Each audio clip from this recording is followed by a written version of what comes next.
Assalamualaikum, hai teman-teman semua, gimana nih kabar kalian? Semoga kabarnya baik-baik aja dan sehat selalu ya tentunya.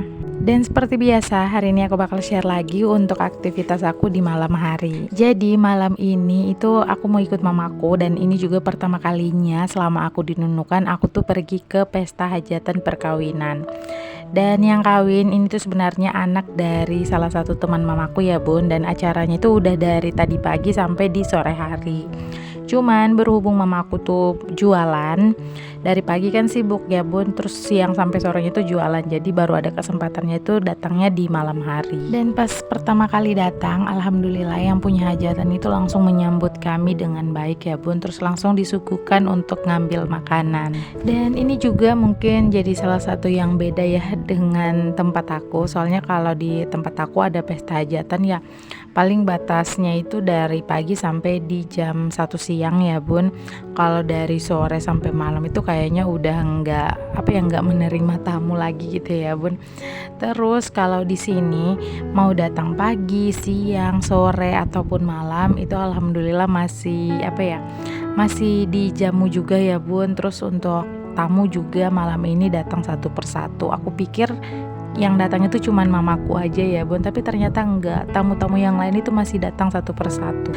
Karena udah malam, jadi untuk menunya juga enggak bervariasi seperti di pagi hari, tapi untuk menu-menunya itu semuanya enak-enak ya bun. Apalagi untuk sapi lada hitamnya itu aku suka banget, enak. Terus selesai makan, kami itu dikasih lagi dengan susu jagung. Itu susu jagungnya menurutku rasanya kayak susu SGM ya bun, jadi kayaknya enak gitu. Terus selain dari susu jagung itu juga ada cemilan atau ada kue. Itu aku nggak tahu ya kue apa, tapi jujur makanan di sini tuh semuanya enak-enak. Oh ya, selesai makan di sini mamaku tuh menawarkan diri untuk cuci piring karena udah jadi kebiasaan juga ya bun, kalau datang ke hajatan itu pasti mau ikut bantu-bantu. Cuman karena mamaku tuh datangnya malam, jadi ya yang nyuci piring ya mamaku sendiri aja, soalnya yang lain itu udah selesai dengan tugasnya masing-masing. Terus lanjut, masih di hari yang sama, masih di malam yang sama. Jadi selesai pulang dari hajatan, ini aku dan mamaku tuh langsung aja pergi ke Lingkar. Rencananya untuk malam ini aku tuh mau nyari-nyari baju lengan panjang gitu ya bun, yang kainnya adem untuk dipakai jualan. Soalnya di tempat jual itu kalau udah di siang hari itu hawa dari kompor itu panas banget, terus hawa dari panas matahari juga itu kayak bagaimana ya bun. Jadi kalau harus pakai baju itu harus yang adem-adem gitu, nggak boleh baju yang yang panas, soalnya gerah banget gitu ya, udah hawa panas matahari, hawa kompor lagi ya, pokoknya udah kayak gimana gitu ya. Jadi di Lingkar itu kayak seperti pasar malam ya bun. Di sini tuh jadi tempat penjual rombengan atau baju-baju pre-love gitu ya, baju-baju dari luar negeri, baju bekas ya bun. Aku nggak tahu ya kalau di daerah kalian itu namanya apa. Kalau di tempat aku di Palu namanya cakar.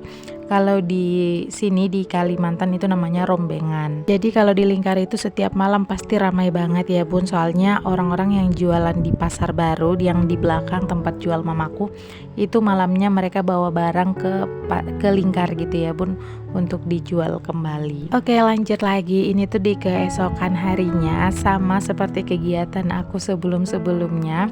Jadi udah rutinitas aku setiap pagi juga sih, bangun pagi tuh langsung disuguhkan dengan lombok kacang yang harus aku bungkus. Jadi kalau kalian nonton vlog aku ya kebanyakan aku bungkus lombok kacang ya, seperti itu ya bun. Kegiatan aku setiap paginya itu udah nggak jauh-jauh dari lombok kacang.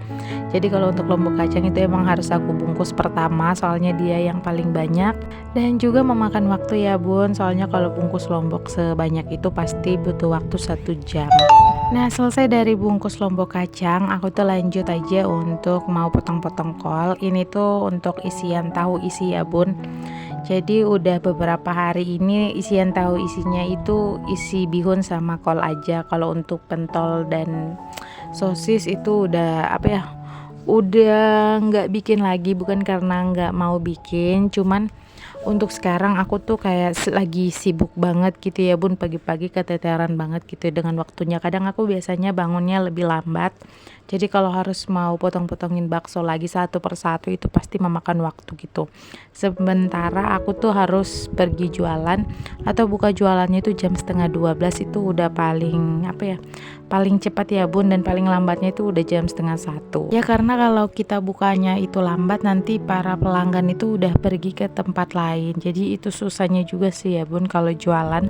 Jadi kita itu harus kejar-kejaran dengan waktu, soalnya kalau lambat pasti pelanggan-pelanggan itu ngira kita nggak jualan dan mereka tuh pergi ke tempat lain. Oke, tadi aku juga udah selesai untuk potong-potongin kolnya. Itu aku potonginnya juga yang biasa-biasa aja, yang nggak terlalu besar nggak terlalu kecil. Terus untuk wortelnya di sini aku parut. Oh ya, untuk parutan wortelnya itu kemarin aku patahin ya bun. Aku nggak tahu gimana caranya bisa patah. Padahal udah hampir 1 bulan aku pakai, tapi patahnya itu nanti kemarin. Dan lanjut, jadi selain kol sama wortel, aku juga tambahin bihun untuk tahu isinya. Soalnya bihun ini tuh menurut aku ya bun, bikin tahu isi tuh jadi kelihatan lebih besar dan lebih padat aja gitu ya bun. Soalnya kalau pakai sayuran tahu isinya itu nggak gemoy-gemoy gitu. Nah untuk bihunnya tadi aku pakai kurang lebih 2,5 keping, karena aku punya kol itu banyak banget ya. Kalau kolnya cuman sedikit baru aku tambahin si bihunnya itu lebih banyak, cuman berhubung kolnya ini banyak jadi bihunnya itu aku kurangin ya. Kalau untuk bumbu-bumbunya sama ya bun, aku cuma pakai bawang merah, bawang putih sama lada aja. Oke, kita tinggalin aja ya untuk si tahu isi, karena kalian udah biasa ya ngelihat aku bikin tahu isi dan ngisi tahu isi. Kali aja teman-teman semua bosan, jadi aku lanjut aja ya. Di sini aku tuh mau masak. Tadi mamaku tuh pulang dari pasar beli ayam, dan jujur ya aku tuh karena keseringan makan ayam, aku tuh pusing mau masak apa setiap harinya untuk ayam yang mamaku tuh beli.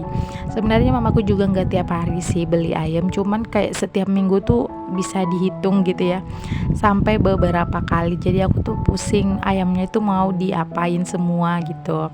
Tapi kalau di tempat aku di Palu ya bun, ayamnya itu harus beli per ekor. Jadi aku tuh jarang banget beli ayam karena harga 1 ekornya itu juga lumayan mahal. Kalau di sini kan beli per kilo bisa ya bun. Ini mamaku beli setengah kilo aja dengan harga 35.000.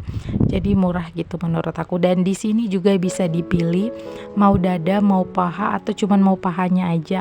Kalau di tempat aku tuh mana bisa ya bun, gak bisa beli seperti itu. Paling bisanya beli setengah ekor aja, itu udah gabungan dada sama paha. Nah jadi untuk hari ini aku bakal bikin sate ayam aja. Soalnya udah dari beberapa hari atau udah beberapa minggu kemarin sih aku tuh pengen bikin sate ayam, cuman gak kesampaian gitu ya. Karena setiap kali mamaku beli ayam, adik aku dan anak aku tuh request mau dibikin ayam crispy, ayam geprek gitu ya bun. Makanya untuk bikin sate ayam ini gak pernah jadi-jadi. Nah ini untuk ayamnya aku cuma ambil bagian daging aja. Nah untuk tulang-tulangnya itu aku simpan, nanti aku bikin aku bikin sop ayam aja kali ya untuk anak aku, terus aku tambahin bihun. Terus untuk satenya ini daging ayamnya aku potong kecil-kecil, terus aku tusuk aja ke tusukan sate. Dan ternyata ayam setengah kilo kalau dibikin sate itu jadinya nggak terlalu banyak ya bun, paling ada sekitaran 12 atau 15 tusuk aja. Karena emang dagingnya itu masih ada yang nempel juga sih di tulang, itu masih banyak juga. Cuman emang akunya yang nggak bersih gitu untuk motong-motongin dagingnya. Oh ya di sini untuk ayamnya aku cuman taburi garam aja, sama aku taburin juga dengan lada. Karena untuk sate ayamnya itu nggak semuanya aku lumuri dengan bumbu kacang, karena anak aku tuh nggak suka. Jadi aku bakal bakar satenya itu kayak sate taichan aja. Terus ini untuk bumbu kacang aku tambahin juga dengan mentega ya bun. Untuk bumbu kacangnya aku ngambil dari Lombok Kacang yang untuk jualan itu.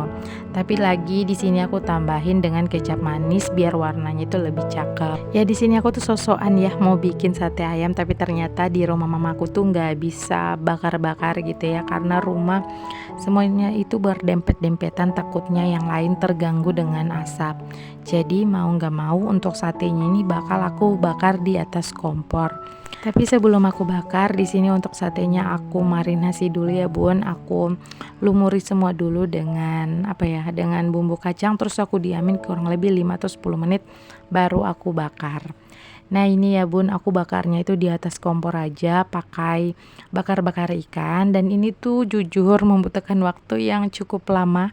Jadi waktu aku tuh habis di bakar-bakar sate aja. Dan karena menurut aku bakar sate di kompor ini lama, jadi aku mau coba-coba gitu ya bakar sate di teflon, tapi ternyata nggak bisa ya bun. untuk satenya itu nggak masuk gitu ya di teflonnya. Jadi ya mau nggak mau aku harus tetap nunggu meskipun butuh waktu yang lama untuk bakar satenya, tapi alhamdulillah untuk satenya jadi juga dan rasanya tuh enak banget. Tapi karena satenya itu nggak pedes, aku tambahin cabai lagi. Kalau begitu sekian dulu.